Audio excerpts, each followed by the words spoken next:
বাজার থেকে মাছ কিনে আনলে মাছের যে ন্যাজাটা সেটা কিন্তু কেউ খেতে চায় না। এই মাছের ন্যাজা দিয়ে আজকের আমি একটু অন্যরকম রেসিপি আপনাদের সাথে শেয়ার করব। আসসালামু আলাইকুম ভিউয়ার্স, এখানে আমি নিয়ে নিচ্ছি রুই মাছের ন্যাজা, আর এটার মধ্যে নুন হলুদ দিয়ে আমি সর্ষে তেলের মধ্যে খুব ভালো করে ভেজে নিচ্ছি। মাছটাকে এইভাবে ভেজে নিয়েছি, এখন উঠিয়ে নেব। আর এটা থেকে আমি কাঁটাটা বেছে নিয়েছি।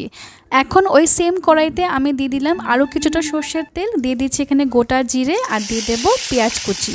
এখানে একটা পেঁয়াজ কুচি করে নিয়েছিলাম। এখানে দিয়ে দিচ্ছি কাঁচা লঙ্কা। কাঁচা লঙ্কার পরিমাণটা একটু বেশি হয়, এটা একটু ঝাল ঝাল খেতে বেশি ভালো লাগে। খুব ভালো করে পেঁয়াজটা যখন নরম হয়ে যাবে তখন দিয়ে দিয়েছি এখানে বেগুনগুলোকে এভাবে লম্বা লম্বা করে কেটে নিয়েছিলাম। দিয়ে দিচ্ছি এখানে টমেটো, আর দিয়ে দিচ্ছি নুন, দিয়ে দিচ্ছি হলুদ।